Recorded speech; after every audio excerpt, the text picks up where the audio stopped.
Bienvenue dans cette 11e partie de la série de vidéos sur l'essentiel de l'algorithme pour commencer à programmer. Dans cette partie, nous allons découvrir un algorithme de tri qui est le tri à bulles.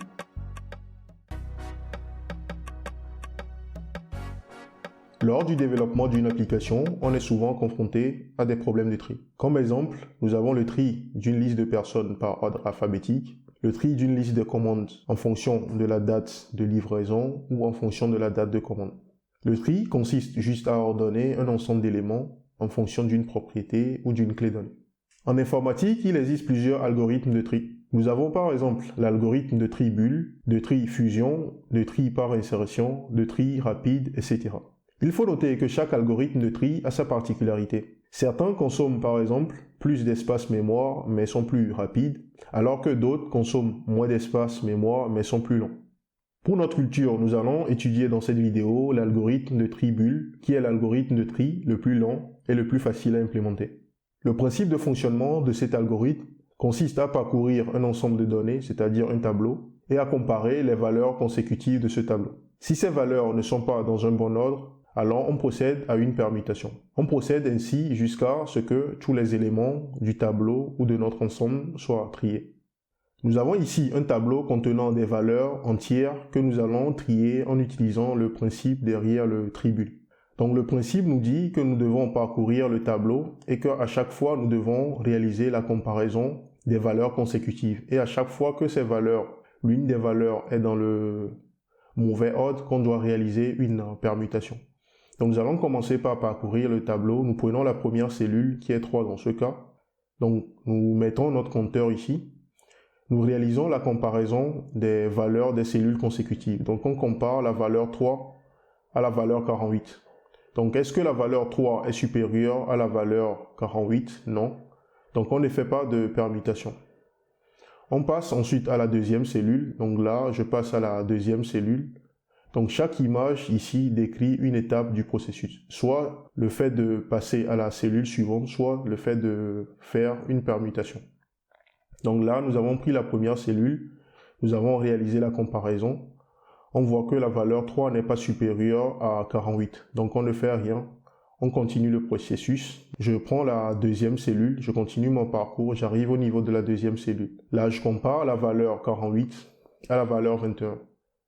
Est-ce que la valeur 48 est supérieure à la valeur 21? Oui. Donc du coup, j'ai un élément ici qui est dans le mauvais ordre. C'est-à-dire que l'élément 21 doit venir avant l'élément 48. Donc il faut ici réaliser une permutation, vu que cette condition est vérifiée.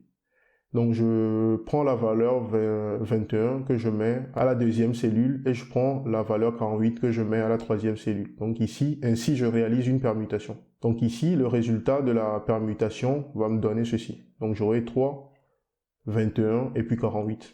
Donc après la permutation, mon tableau a maintenant cette présentation. Donc je continue mon parcours. Avant j'étais ici, à la deuxième cellule, donc je vais passer à la troisième cellule. Donc à partir d'ici, si je passe à la troisième cellule, donc mon compteur sera ici, donc sera en jaune. Donc je vérifie encore ici, si la valeur 48 est supérieure à 6, oui c'est le cas, donc je vais réaliser encore une permutation. En réalisant la permutation ici, la valeur 6 va venir prendre la place de la valeur 48 et la valeur 48 également va aller prendre la place de la valeur 6. Donc du coup, j'aurai 3, 2, 6 et 48 après la permutation. Donc le résultat de la permutation me donne ceci. Donc je continue encore mon parcours. Là, j'étais ici, donc je vais prendre la prochaine cellule. Donc j'étais à la cellule 3, je passe à la cellule 4. Donc je tombe sur la valeur 48. J'effectue encore une fois la comparaison. Là encore, on voit que la valeur 48 est supérieure à la valeur 7. Je réalise encore ma permutation. À l'issue de la permutation, mon tableau se présente comme suit. Je continue mon parcours, je tombe sur la cellule suivante, qui est dans ce cas la cellule 48. Donc je viens là, je fais encore une fois la comparaison. Et je vois encore que la valeur 48 est supérieure à 17, donc je réalise encore une permutation. Et la permutation me permet d'avoir ça. Donc la remarque ici, c'est que après avoir effectué un premier parcours du tableau, on remarque que la valeur la plus grande dans le tableau occupe la dernière position dans le tableau, c'est-à-dire que cet élément occupe la bonne position. On voit bien que l'élément 48 occupe la dernière position dans le tableau, c'est-à-dire la bonne position. Donc c'est la remarque. Après un premier parcours complet, on voit que le plus grand élément se trouve à la dernière case ou à la dernière cellule dans le tableau. Donc nous allons réaliser un deuxième parcours cette fois-ci. Donc on recommence le parcours. Donc là, nous avons marqué la colonne qui est déjà triée ou dans le bon ordre avec la couleur blanche. Donc nous allons reprendre le processus. Donc on reprend encore le processus une deuxième fois. Donc je commence par là. Je vérifie si la valeur 3 est supérieure à 21. Non. Donc je continue. Je tombe sur la deuxième cellule. Donc ici, je vérifie si la valeur 21 est supérieure à 26. Oui, c'est le cas. Je réalise une permutation et je tombe dans ce cas. Donc je prends maintenant la cellule contenant la valeur 21. Donc j'arrive là. Je vérifie encore si je peux faire une permutation, c'est-à-dire si l'une des valeurs n'est pas dans le bon ordre. Je fais encore une permutation. Pourquoi? Parce que la valeur 21 est supérieure à 27. Donc on déplace 21 ici, on ramène le 7 ici. Donc à l'issue de cela, on obtient notre tableau qui est dans cet ordre. La prochaine cellule à attaquer ou à parcourir, nous allons continuer notre parcours. Donc la prochaine cellule sera cette cellule, la cellule contenant la valeur 7. Donc après la permutation, on prend la prochaine cellule qui contient la valeur 21. On vérifie encore une fois. Est-ce qu'il y a possibilité de faire une permutation? Oui, parce que les valeurs ne sont pas dans le bon ordre. Donc à l'issue de la permutation, on obtient notre tableau qui est dans cet ordre, qui a cet aspect ou cette présentation. Donc là encore, on voit qu'après le deuxième parcours, le deuxième plus grand élément de notre tableau occupe l'avant-dernière cellule de notre tableau. Donc on continue le processus. On fait un troisième parcours complet, donc on reprend le processus depuis là. Ces éléments sont déjà triés, donc on ne va plus les toucher. On reprend le processus. Donc on commence encore là. On prend notre valeur 3. Est-ce que 3 est supérieur à 6? Non. Donc on prend la prochaine cellule. Est-ce que 6 est supérieur à 7? Non. On prend la prochaine cellule qui est la cellule 7. Et là, on voit que les éléments qui sont ici sont déjà triés. Donc on continue ainsi le processus jusqu'à la fin. Donc si nous résumons un peu ce que nous avons fait, c'est que nous avons parcouru le tableau jusqu'à la fin et à chaque fois, on fait des comparaisons des valeurs consécutives. Et lorsque ces valeurs consécutives sont dans le mauvais ordre, alors on procède à une permutation. On procède ainsi jusqu'à ce que notre tableau soit complètement trié. Si nous revenons sur le processus de tri et que nous réalisons une comparaison de l'état de notre tableau avant et après le premier parcours complet, on remarque tout de suite qu'après le premier parcours complet, le premier et plus grand élément du tableau occupe la dernière position dans le tableau, c'est-à-dire la position définitive que cet élément doit occuper après le tri complet du tableau. Donc la remarque, c'est que si l'élément occupe la dernière position, c'est-à-dire la position définitive après le tri, suite au premier parcours complet, on n'a plus besoin de trier cette partie du tableau ou de prendre en compte cette partie du tableau lors du prochain parcours. Donc si nous analysons également l'état du tableau après le premier parcours et que nous le comparons à l'état du tableau après le deuxième parcours complet, on remarque encore une fois que le deuxième plus grand élément du tableau occupe également sa position définitive après le deuxième parcours complet. Donc ça veut dire que cette position, ces deux dernières cellules du tableau ne sont plus à considérer lors de la réalisation du prochain parcours, parce que ces deux cellules sont déjà triées.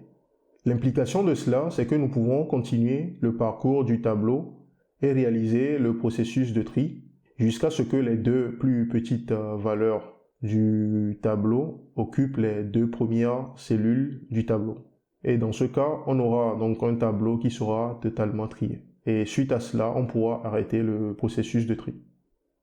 Nous avons ici le pseudocode de notre algorithme de tri-bulle. Pour cet algorithme, nous commençons par déclarer 4 variables, les deux premières permettant de réaliser le parcours du tableau, la troisième variable représentant la taille de notre tableau que nous souhaitons trier et la variable temp représentant la variable devant nous permettre de réaliser le processus de permutation. Donc nous déclarons ensuite le tableau qui représente un tableau de valeur entière. Ce tableau représentant le tableau que nous souhaitons trier et qui a une taille n que nous avons définie ici en tant qu'entier. On commence par mettre en place une première boucle ici et cette boucle est dotée d'un compteur i qui peut prendre des valeurs qui sont égales à la taille du tableau moins 1 jusqu'à 1 avec un pas de moins 1, c'est-à-dire que cette valeur initialement sera égale à la taille du tableau moins 1 et sera décrémentée jusqu'à prendre la valeur 1. Nous avons vu tout à l'heure que lors du processus de tri, après le premier parcours, nous ne devrons plus considérer la dernière cellule du tableau. Et au deuxième parcours, nous ne devrons plus considérer l'avant-dernière cellule du tableau, ainsi de suite. Donc c'est cette boucle qui nous permet de mettre en place, cette première boucle qui nous permet de mettre en place cette contrainte. Donc c'est à travers ce compteur que nous pouvons contrôler cette contrainte, à savoir ne pas prendre en compte la dernière cellule après le deuxième parcours, l'avant-dernière cellule après le deuxième parcours complet, etc. Donc nous avons une deuxième boucle qui est imbriquée dans la première, et là, elle est dotée d'un compteur J qui peut prendre des valeurs de 0 jusqu'à i-1. Donc on associe le compteur que nous avons mis en place ici avec celle-ci, avec la condition i-1 pour pouvoir réaliser ce que je viens de dire, à savoir ne pas considérer les dernières cellules, l'avant-dernière cellule du tableau, etc. après un certain nombre de parcours. Donc du coup, c'est la boucle imbriquée ici et qui est dotée du compteur J qui va en réalité nous permettre de réaliser le parcours complet du tableau. À chaque parcours complet ici, nous procédons à la vérification des valeurs consécutives, c'est-à-dire table de J et table de J plus 1. Donc lorsqu'on est par exemple à la position 1, J aura la valeur 0 et J plus 1 aura la valeur 1. Donc on va comparer la première cellule à la deuxième cellule. Donc c'est ici que nous verrons les comparaisons des cellules consécutives. À chaque fois que la valeur de la première cellule que nous sommes en train de considérer sera supérieure à la valeur de la cellule qui la suit, alors on va procéder à une permutation de ces valeurs. Donc ici, on dit qu'à chaque fois que les valeurs sont dans le mauvais ordre, on procède à la permutation. Donc la permutation se résume en ça. Donc pour pouvoir réaliser la permutation, il nous faut une variable intermédiaire qui va nous permettre de stocker la valeur de l'une des cellules avant de procéder au changement de son contenu. Donc on stocke dans un premier temps la valeur qui est contenue dans la cellule 1 dans une variable temporaire. On écrase ensuite la valeur de la cellule 1 avec la valeur de la cellule 2, puis on procède à... Puis on écrase encore on écrase ensuite la valeur de la cellule 2 avec la valeur qu'on avait précédemment stockée. Donc c'est ce qui nous permet de faire la permutation. Donc il faut noter qu'il faut une valeur intermédiaire pour pouvoir réaliser la permutation. Après chaque parcours complet, on décrémente la valeur de notre compteur i ici pour ne plus avoir à parcourir encore une fois les cellules qui sont déjà triées. Donc je répète encore cela une fois, c'est que la boucle à l'intérieur ici, c'est ça qui nous permet de réaliser le parcours complet. Et la boucle à l'extérieur ici, c'est cette boucle qui nous permet à travers ce compteur de contrôler si nous devons prendre en compte certaines cellules dans le parcours complet ou pas. Sur cette image, nous avons le résumé du processus complet de notre tableau en utilisant le tri bulle. Donc si nous analysons un peu cette image, nous remarquerons que durant le troisième parcours complet, le quatrième parcours complet et le cinquième parcours complet, il n'y a plus de permutation, ce qui explique l'absence des cellules en vert ici qui sont utilisées pour marquer les permutations. Donc durant le troisième, le quatrième et le cinquième parcours, on remarque qu'il n'y a plus eu de permutation. Et vous l'aurez peut-être remarqué également, les tableaux, tous les éléments du tableau étaient déjà dans le bon ordre depuis le troisième parcours complet. Donc ici, on voit, si on compare ce tableau, l'état de ce tableau, c'est-à-dire 3, 6, 7, 17, 21, 48, et qu'on le compare au tableau qui est finalement trié, on voit bien que ce tableau est encore égal, l'état de ce tableau est toujours égal à son état lors du cinquième parcours. Donc c'est comme si nous avons réalisé des parcours supplémentaires alors que cela n'était pas nécessaire. Au vu de cette remarque, nous pouvons optimiser un peu notre algorithme en arrêtant le processus de tri un peu plus tôt dès qu'on remarque qu'il n'y a plus de permutations lors d'un parcours complet du tableau. Donc cela nous amène à cette optimisation, à savoir que s'il n'y a pas de permutation lors d'un parcours complet, c'est que le tableau est déjà complètement trié. Et dans ce cas, il faut arrêter le processus de tri pour éviter de continuer les parcours inutiles comme nous l'avons fait dans le cas des parcours complets 4 et 5 par exemple. Nous avons donc notre algorithme de tri qui est réécrit ici en lui apportant une optimisation qui est basée sur la remarque que nous venons de faire. À savoir, si nous faisons un parcours complet de notre tableau sans permutation, c'est que notre tableau est complètement trié. Donc l'algorithme est pratiquement le même que tout à l'heure, juste que nous avons ajouté une variable supplémentaire et réalisé l'optimisation à travers certaines vérifications ici. Donc l'algorithme commence par la déclaration de variables. Donc nous avons les mêmes variables que nous avons déclarées que tout à l'heure. Donc nous avons la variable ij qui nous permet de mettre en place les boucles qui nous permettront de parcourir le tableau. Nous avons la variable n qui représente la taille du tableau, la variable temp qui représente la variable devant nous permettre de réaliser la permutation. Nous avons la variable étrier qui nous permet de savoir s'il y a eu une permutation lors d'un parcours complet ou pas. Nous avons enfin le tableau d'entier que nous souhaitons parcourir et qui a une taille n qui représente la taille de notre tableau. Au début de l'algorithme, nous avons une première boucle dont les valeurs dotées d'un compteur i, dont les valeurs évoluent de la dernière cellule du tableau jusqu'à la deuxième cellule du tableau, avec un pas de -1. Donc c'est cette boucle, comme nous l'avons déjà vu, c'est cette boucle qui nous permet de parcourir le tableau en excluant les cellules que nous n'avons plus besoin de visiter, c'est-à-dire les cellules qui ont été déjà triées. Donc avant le début de chaque parcours complet, on initialise notre valeur étrier à vrai. Donc on suppose avant le début du parcours complet que notre tableau est complètement trié. Donc on procède ensuite au parcours complet du tableau en utilisant la seconde boucle ici, qui est une boucle imbriquée dans la première et qui est dotée du compteur J. Donc c'est cette boucle qui nous permet de réaliser le parcours complet. Et lors du parcours complet de notre tableau, on vérifie si on trouve des cellules consécutives dont les valeurs sont dans le mauvais ordre. Et si c'est le cas, on procède donc ici à la réalisation de la permutation. Et après la réalisation d'une permutation, on modifie la valeur étriée pour dire que notre tableau n'est pas complètement trié. Donc ceci nous permet de modifier la valeur initiale que nous avons mis à vrai ici avant le début du parcours complet.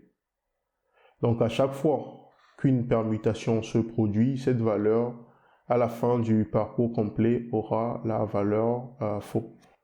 Donc à chaque fois, après chaque parcours complet, nous vérifions cette valeur pour voir s'il y a une permutation ou pas.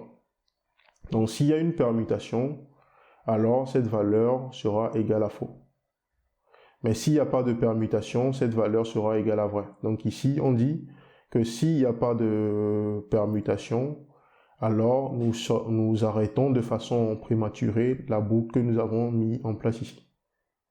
Donc pourquoi cette instruction nous permet d'arrêter de façon prématurée la boucle? C'est parce que la valeur de i est censée évoluer d'une valeur qui est égale à la taille du tableau -1 jusqu'à 1. Et lorsque cette valeur ne sera pas comprise entre cet intervalle qui est défini ici, l'algorithme va procéder on sortira de la boucle qui a été mise en place ici. lorsque la valeur ne sera plus dans cet intervalle. Donc c'est cette condition qui nous permet d'arrêter de façon prématurée le processus de tri. Donc en faisant cela, lorsqu'il n'y a pas eu de permutation lors d'un parcours complet, on sort de la boucle et on arrête l'algorithme. Donc l'optimisation se trouve là, là et là. Donc c'est ces conditions qui nous permettent d'optimiser, ou ces instructions qui nous permettent d'optimiser le tribule, à savoir arrêter le tri lorsqu'il n'y a pas de permutation lors d'un parcours complet.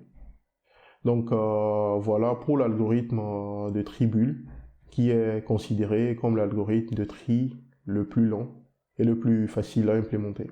Comme dit précédemment, il existe en informatique plusieurs algorithmes de tri, et certains sont implémentés par défaut dans certains langages de programmation. Vous pouvez donc faire des recherches sur les autres algorithmes de tri qui ont été cités dans cette vidéo, à savoir le tri fusion, le tri rapide, le tri par insertion, etc. Vous jugez que vous avez appris quelque chose à travers cette vidéo, alors n'hésitez pas à la liker. Vous souhaitez revoir d'autres vidéos comme celle-ci sur des sujets en rapport avec le développement web, alors n'hésitez pas à souscrire à la chaîne et à activer la notification. Je vous donne rendez-vous chaque jeudi pour de nouvelles vidéos.